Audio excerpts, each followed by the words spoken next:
నమస్కారం, welcome to I dream. ధర్మ మార్గం విత్ విజిత కార్యక్రమానికి స్వాగతం.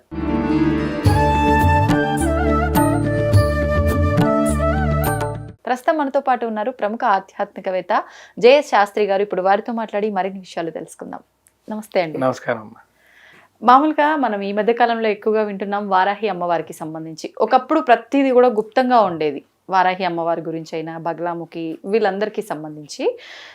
ఇప్పుడు మాత్రం వారాహి అమ్మవారి పూజలు కానివ్వండి, ఉపాసన చేసేవాళ్ళు కానివ్వండి, ఆలయాలు కూడా చాలా ఎక్కువగా మనకు అంటే నిర్మిస్తుండడం మనం చూస్తూ ఉన్నాం. అయితే ప్రత్యేకించి వారాహి అమ్మవారు అనగానే కందదీపం చాలా విశిష్టమైంది అని చెప్తూ ఉంటారు.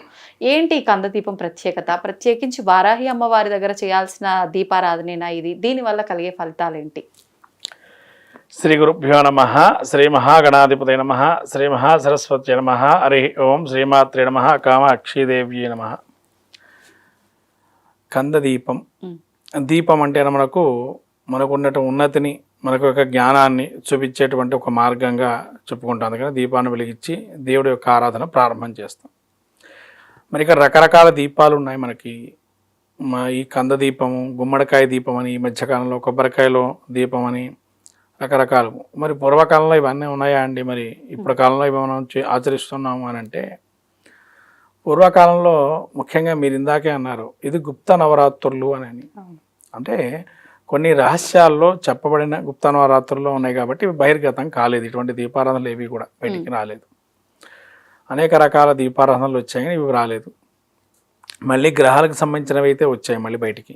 ఎందుకంటే గ్రహాలు ప్రతినిత్యం అందరికీ వేధిస్తూ ఉంటాయని చెప్పి ఒక భావంతో ఉంటాం కదా.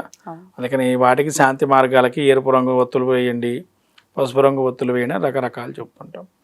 మరి ఇక వారాహిదేవి ఆషాఢ మాసం మనకు నవరాత్రి స్వరూపంగా మనం 9 రోజులు పూజ చేసుకుంటాం.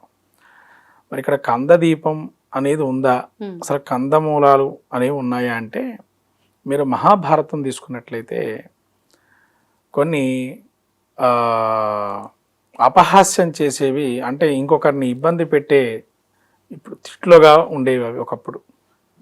దాన్నే మనం ఇప్పుడు ఏరా అన్నం తింటున్నావా గడ్డి తింటున్నావా అంటాం. అన్నం తింటావా గడ్డి తింటావా అని ఏదైనా ప్రశ్న వేసినప్పుడు టక్మని సమాధానం వాడు సీరియస్గా కాకుండా లేదా హాస్యంతో కానీ సీరియస్గా కానీ అన్నం తింటావా గడ్డి తింటావా అని అంటారు. ఇక్కడ అన్నం తింటావా గడ్డి తింటావా అనే దానికి ఏదైతే ఎంత పొరపచ్చాలంటే, అన్నం అంటే సాత్వికంగా అడిగినట్టు, గడ్డి తింటావా అంటే నువ్వు తినాలి కదా. ఏనుగులు ఎక్కువగా తినేవి అంటే వాటికి యొక్క అవి కాబట్టి ఆహారం కాబట్టి. మరి ఇక్కడ మహాభారతంలో దుర్యోధనుడు భీముడికి జరిగినట్టు యుద్ధంలో కందమూలాలు తిని బతకమని చెప్పి ఒకానొక విషయం ఉన్నది. మరి భీముడు అప్పుడు ఏం చేస్తాడంటే, ఆ కాలంలో మరి కందమూలాలు బతికి ఉన్నారు. పాండవుల వనవాసం అరణ్యవాసం చేసేటప్పుడు అరణ్యంలో తిరుగుతున్నప్పుడు ఏముంటాయమ్మా అక్కడ? కందమూలాలు, అక్కడ ఉండే పళ్ళు ఫలహారాలు వాటికే ఉంటాయి, వేరే ఏమీ తినలేని పరిస్థితి.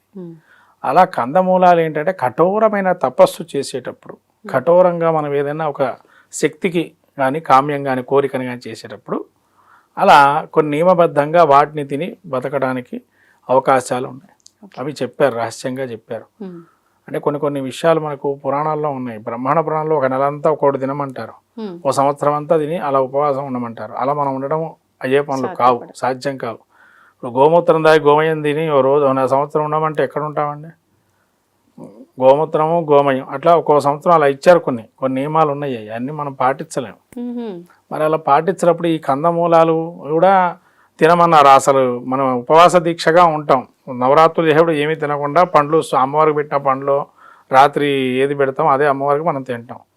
అలా ఇక్కడ కూడా ఏంటంటే అమ్మవారికి ఈ కందగడ్డ అనేది ఉంటుంది పెట్టడం వల్ల అది భూమి లోపల నుంచి పెరిగేటువంటిది. అమ్మవారి భూస్వరూపం. అంటే మనకు వరాహస్వామి ఏ రూపమో అట్లానే అమ్మవారు కూడా వరాహ రూపంలో ఉంటుంది. వరాహ రూపంలో అమ్మవారి చేతుల ఆయుధం ముసలం హలం ఉంటుంది. ఈ ముసలం హలం అంటే హలం అంటే దేనికి వాడతాం? దున్నదానికి వాడతాం, నాగలి వాడతాం. దున్నేదానికి వాడటం దేనికంటే అది మళ్ళీ మనకు మంచి పంట రావాలని, ఆ పంటలో ఏమన్నా చదువులు ఉన్నా అన్ని పోయి మళ్ళీ వర్షాభావ పరిస్థితి ఉంటుంది కాబట్టి ఆ సమయంలో వర్షాభావం పడే పరిస్థితి. ఆషాఢ మాసం అంటే వర్షాలు పడినా కూడా సస్యశ్యామలంగా ఉండాలని, పంటలు నష్టపోకుండా ఉండాలని అమ్మవారిని ఆరాధన చేసే క్రత కూడా ఉంది. అలా వారాహి యొక్క స్వరూపాన్ని చూస్తే మనకు అవన్నీ కనబడతాయి కాబట్టి భూసారాన్ని పెంచడానికి అమ్మవారి యొక్క ఆరాధన చేస్తారు. ఇలా కందదీపం పెట్టడం వల్ల నువ్వు కఠోరంగా ఏదైనా చేయదలుచుకుంటే ఈ కందదీపాన్ని పెట్టచ్చు. కఠోరంగా అంటే ఇప్పుడు రాక్షసులు బ్రహ్మ గురించి ఘోరమైన తపస్సు చేస్తుంటారు. అలానే కఠోరంగా 9 రోజుల పాటు ఏమీ తినకుండా అమ్మవారు పెట్టే పండ్లు ఒక్కటే అలా చేసేటువంటి వారు ఎవరైతే ఉంటారో ఈ కందదీపం 9 రోజుల పాటు అలానే పెట్టాలి. మొదటి రోజు ప్రారంభం చేస్తే కంటిన్యూగా అదే దీపం వెలుగుతూనే ఉండాలి. అఖండ దీపంగా 9 రోజుల పాటు. అందుకమ్మా మీరు ఆశ్వజ మాసం నవరాత్రులు చేస్తూ ఉంటారు. ఆశ్వజం అంటే అందరికీ తెలుసు, నవరాత్రులు. అక్కడ కూడా అఖండ దీపం పెడతాం. అది 9 రోజులు కూడా అలానే పెడతాం. ఇక్కడ కూడా 9 రోజులు దీపారాధన అలానే ఉండాలి.